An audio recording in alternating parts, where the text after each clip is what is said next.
Welcome to one of the first of these sort of general chat interviews with friends, and hopefully it'll go on to other things. I've stolen one thing from Diary of a CEO, and I've got my diary here. And every time we do one of these, at the end, I will ask whoever I'm interviewing a question. This time I've set a question, and I didn't actually know whether it would be Lee or Terry that I'd be interviewing first. So I've set a question in the book for whoever I was going to interview. Lee will set a question for the next person, and we'll do that all the way through this series. Hopefully this will carry on as it is, or I might move it onto another YouTube channel if it's successful. The whole idea for me of doing it was just to find out a little bit about how my friends have changed their roles, got into different things. And because I'm retired, it was a sort of like, do they think about retirement and jobs and roles? And Lee's quite a big personality, so I decided to sort of do Lee and Terry this weekend, because you've got two of the ends of a scale. You've got Lee, who's quite a big personality, and I've got Terry Irwin, who was a surgeon, which we're going to get into on the next video. For the people that don't know, this is Lee Glasgow. I met Lee, I don't even know where I met Lee, to be honest with you, but I met Lee quite a long time ago, and we sort of hit it off. But Lee was sort of further in his photography and doing more workshops and courses. Your workshop? One of my workshops, yeah. And it's quite funny over the years, by doing the photoholics and doing the workshops I did, it's amazing different people you meet from different walks of life, and as long as you've got something in common, you can have a crack and a laugh together. There seems to be a group that's formed that get on, like we're up here in Glencoe this weekend, and everyone's off doing their own things, meets up in the evenings, has a few drinks, has a great time, and people seem to get on. I think it's sort of going to carry on from then on. Yeah, it's wonderful, yeah. But Lee's changed over from doing, well, still doing photography, are you? Still doing wedding photography. Yeah. I was doing too many really, 50 a year. Yeah. Doing 31 this year, and next year I'm looking at doing 12. Okay, well that's better, isn't it? Yeah. Well, Lee's transferred across to hypnotherapy. Yeah, yeah. And what sort of made you get started in hypnotherapy, Lee? Well, lockdown hit, the COVID hit, weddings wasn't happening. I broke my wrist quite badly. Oh yeah. The surgeon said it was a catastrophic break.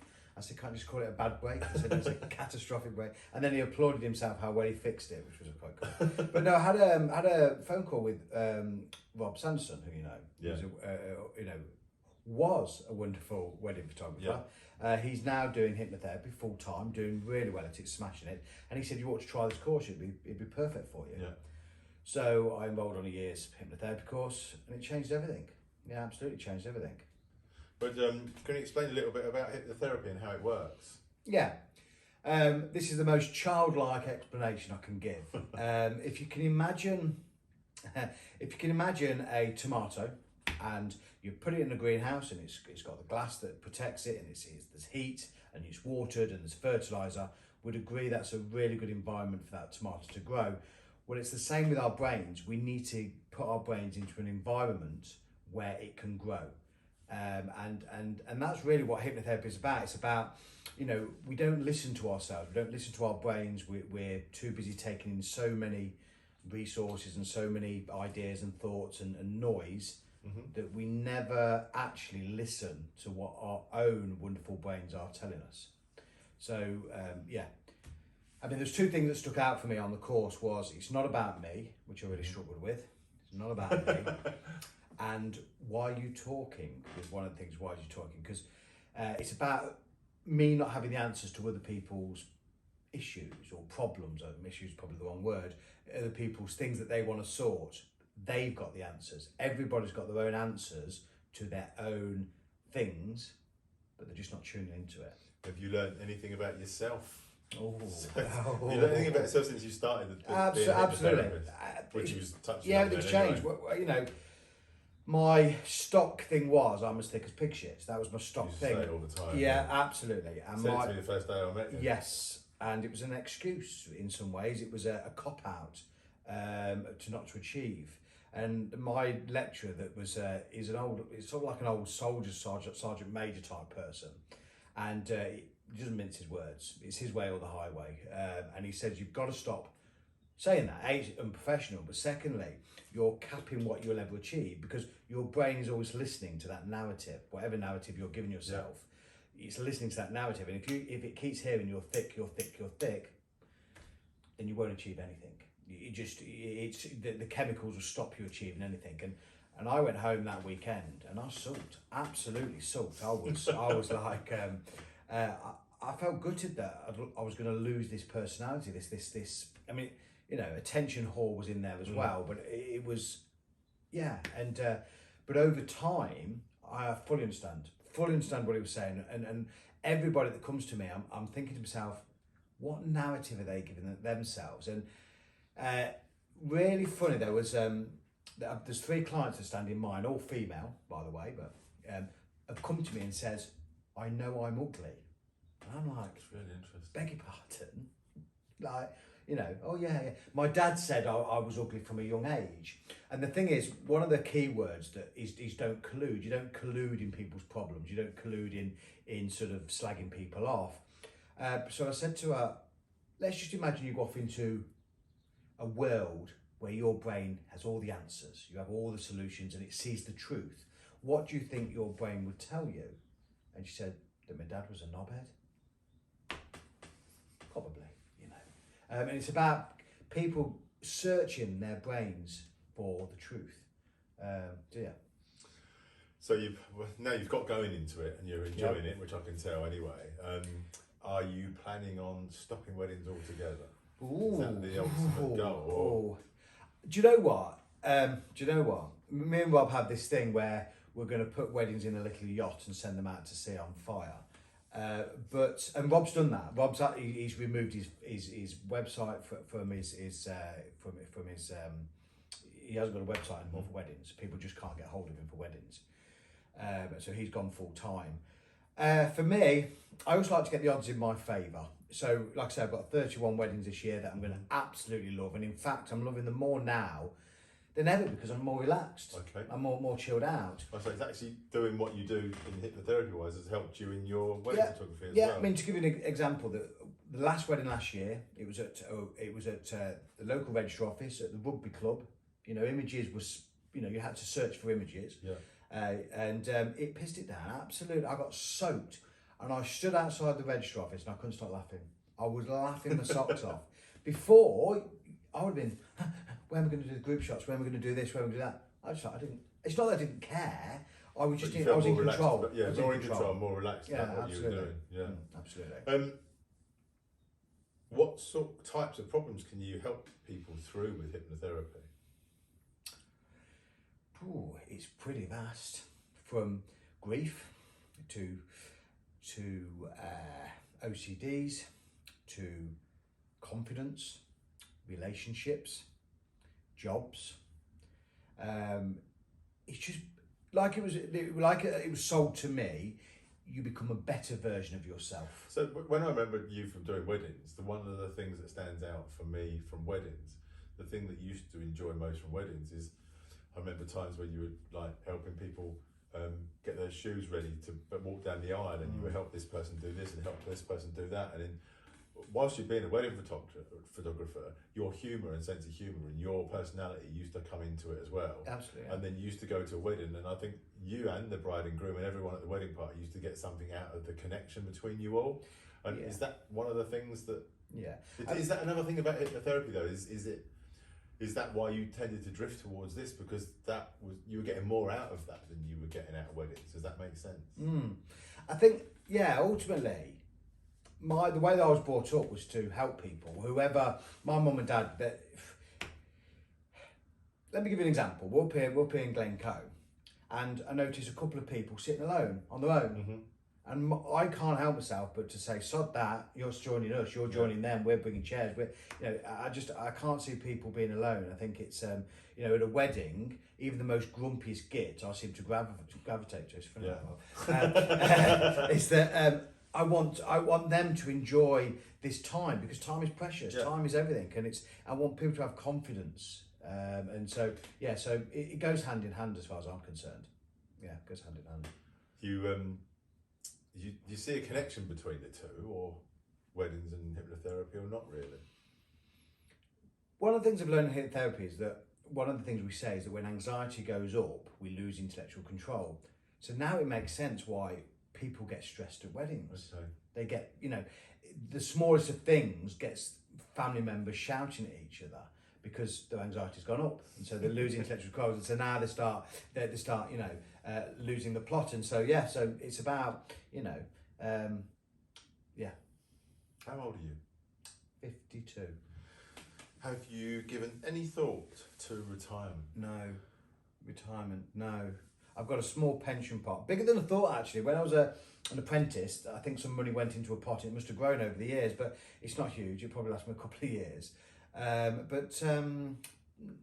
No, I want to work until I just want to work and then just drop down one day. That's and I'm lucky I'm a man. We don't hang around, do we? No, well, no, that's true. It's the women, they sit there. It's quite funny. I mean, obviously, when I speak to Terry, it's slightly different because he has retired, and obviously you're nowhere near. Well, how old are you? Sorry, how old are you again? 51 and a half. 51. Okay, so for me, my retirement came about. Even though I was planning for it, it came about as a bit of a shock because of a stroke. So it sort of, I was prepared, but not prepared, if you know what I mean. Yeah. So it's quite interesting what you say, because it was to the point where I probably nearly did drop down that day. And so even though I was prepared for it, sometimes being prepared, I think, well, I'm going to explore that through these videos and the future, but sometimes being prepared, you're prepared, but you may not even make it to that anyway. So pensions pensions are designed for you to not to make it. Exactly. And I think we all say, I forgot what I was saying. That's okay. No. To me, it's I need, like everybody. Do you know what? I don't need to buy any more crap. I've got enough crap. Yeah. I can if I didn't have Amazon Prime, I think I'd be quite rich. I don't need any more crap, and so as long as that bank balance is in a comfort zone, and it's not huge, but if it's in a comfort zone, I'm happy. I don't want those. I don't need tens of thousands in the bank. I think retirement's a funny thing as well, isn't it? So a lot of people, if they're in a job they don't like, probably look forward to retirement, and people that are in a you're enjoying everything you do, aren't even thinking about it at the moment. Do you know what? That's an important point. I was speaking to a gentleman, and I don't know his name, so I'm embarrassed about that, but I don't know his name. But I was speaking to him about his wife could retire. They can afford to retire. Over breakfast this morning, we had this conversation, and his wife said those magical words, but what would it do? And to me, purpose is everything. Purpose is everything, and going back to hypnotherapy, that's what it's about. It's a bit like going to the gym and coming out of the gym, and instead of muscles, you come away with a purpose. With relaxation, you get to discover what your purpose is. I mean, for example, I've been swimming in the locks. That's my midlife crisis number 5. That's it's my purpose is to just try different things, try them. I may well put that wetsuit on eBay when I get back. Yeah. It doesn't matter. It's give it a try. It's Have you weed in it? no. Well, would it sell for more? But no, just and the thing is, once you do listen to yourself, you start saying yes to a lot of things.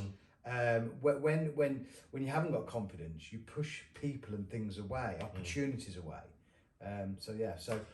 So what? One of the parts of things that I'm doing as part of these talks as well is obviously I've been talking on YouTube and everything about my stroke and my photography and everything else, and I want to talk about retirement and the stuff I do and go away with Jane.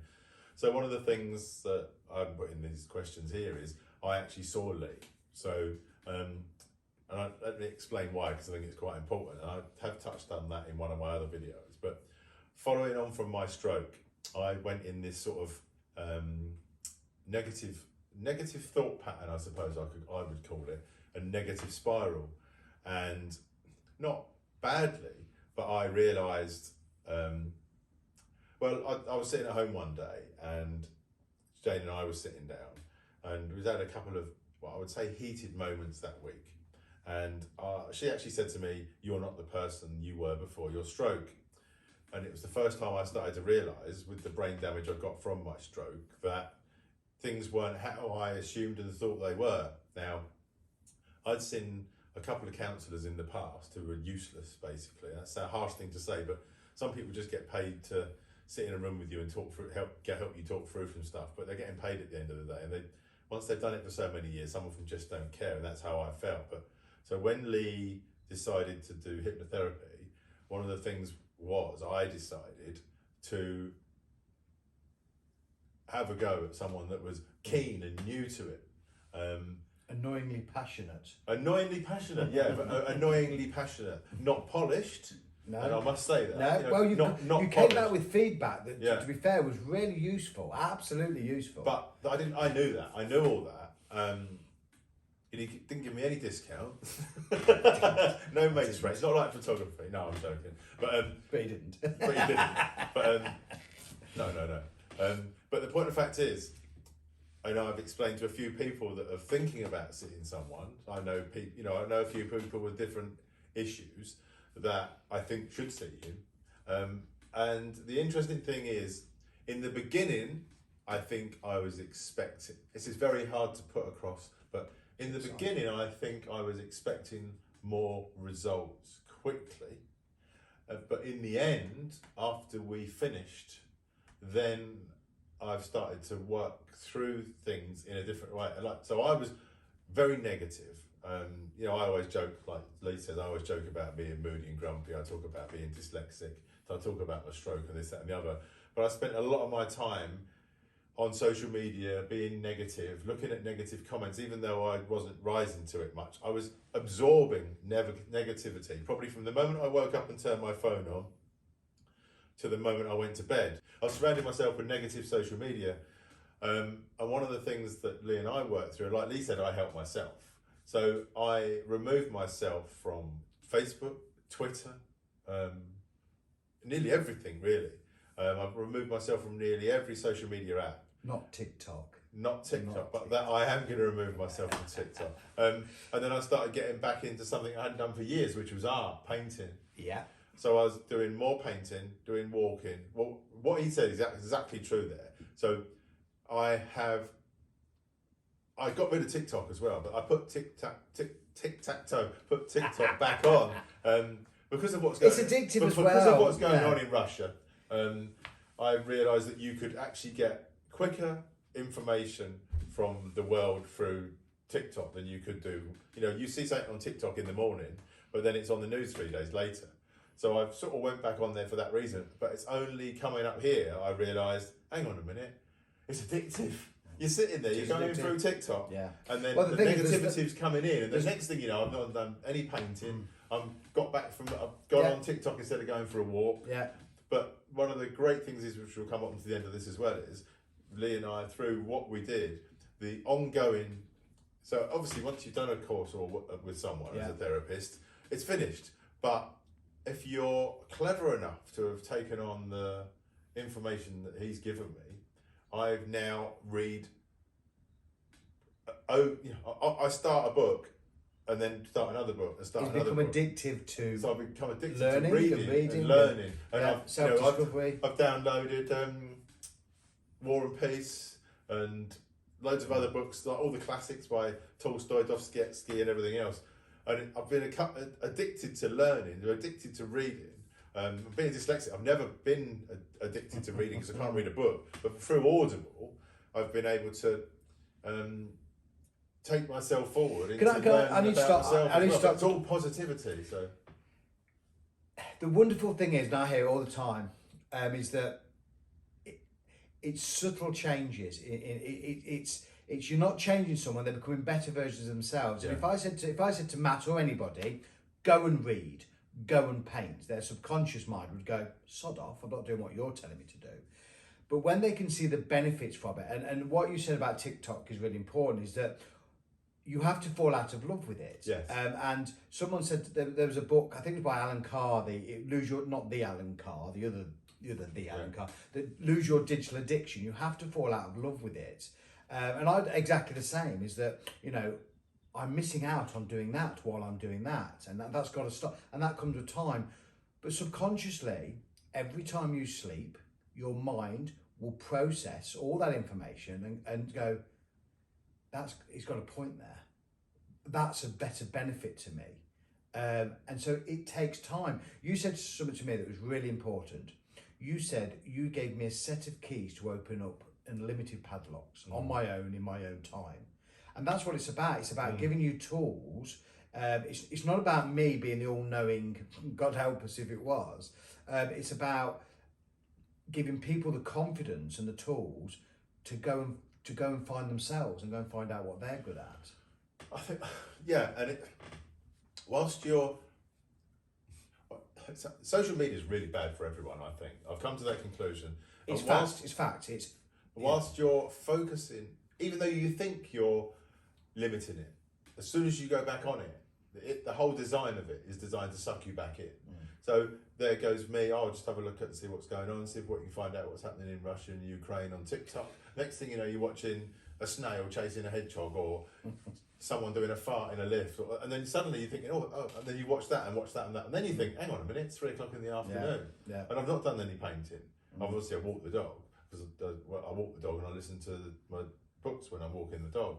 But the negative spiral of that, of you, while you're doing that, which I probably did, I totally admit, to hide from everything else, to give me something to do for a couple of hours, you're not being creative. The creative side of your brain's not being activated. You're just doing that, and without me knowing it, I think I'm picking up a lot of the negativity from that as well. It's about knowing you've got an option, and it's whether you choose. I mean, for some people it could be drink, some people it could be drugs, self-harming, overeating, inappropriate sex, gambling. It could be a whole host of things that you're, but it's getting on with something else. I mean, my best, the lovely thing I love is like Tom Daley during the Olympics, is that he knew how to dive. He's a world champion at diving. But instead of doing that, instead of thinking about the problem, he got on with his knitting. Oh, yeah. And while he was doing his knitting, his mind was occupied. He got up and got the perfect score. And he his timing was spot on because he wasn't focusing and enlarging that problem. He knew how to do it. And Can you recommend any books for people as a self-help books or books to use in conjunction with hypnotherapy? Well, actually, I never used to read, but now I'm like you. It's I can't wait to get my hands on a new book. I've got to start with Cavemen and Polar Bears. I've got to start with that because the guy he went on the same course as me 10 years ago, by Dave Workman. Everything's in there. The science is in there, and I just want to add actually that the science is everything to me. I didn't want to get involved in another religion or another pyramid sales scheme. It had to be factual. It had to work, and his book is perfect. It's a great reference book for me. I keep going back to it and back to it and back to it. It's got some really good stuff in there. So Cavemen and Polar Bears. Another one is Why We Sleep. This was an audio book, but it's a physical book as well. But Why We Sleep. I'll put all these below as well. Why We Sleep. It's amazing. The research they've done. Basically, sleep is massive. Sleep for us is a bit like restarting your computer. When you restart a computer, it refreshes everything, it defragments, it sorts all its stuff out, and it presents a new, fresh computer. It's the same with our brains. Sleep is massive, and if you're not getting, the right kind of sleep, then you'll have the consequence of it. So that book, Why We Sleep, is really important. And the other one is not a work-related book. It's a fictional book, and it's about a sexual serial killer called Sweet Pea. Okay. It's a British female author. Her sense of humour is hilarious. And the reason I mention that is that I think you need to have a little play. Everything shouldn't be serious. Everything shouldn't be serious. You've got to have a bit of a play and have a bit of learning. And that her series of books I love it. Just she's drawn me in hook, line and sinker, and it's perfect. Cool.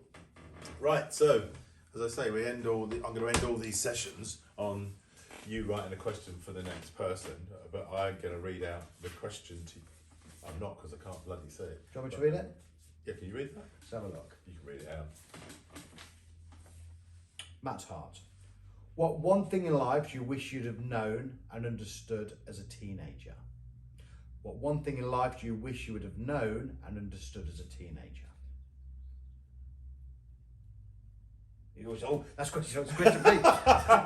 The question is, understand. No. So, what was one thing you wish you understood? Okay, definitely that I'm good enough. You are good enough. Oh, that's very you are absolutely good enough. And do you know what? I heard something the other day and I loved it. This girl, she felt like a loner. she wasn't included in the groups. She felt on the outskirts of a peer group, until she started canoeing. And then one day the school had an activity where they all went canoeing, and she shone, and everyone looked at her as if to say, "Wow, this girl's amazing." She did one thing. She made one change. She separated herself by one change, and all of a sudden, she was the person to be. And so, yeah, believe in yourself. You are more than good enough. And when people, say, "I don't think I am," it's just because you haven't listened to yourself yet. You haven't. So, absolutely, we are all good enough at something. That's great. Yeah. Cool. Thank you. If you could just Put a question for the next. Well, I have got a that'd be question. really I have got a question. Obviously, we're not going to read that out. They're going to have to. Oh, okay, cool. But you Yeah, can write that. I will. I shall write that. Cool.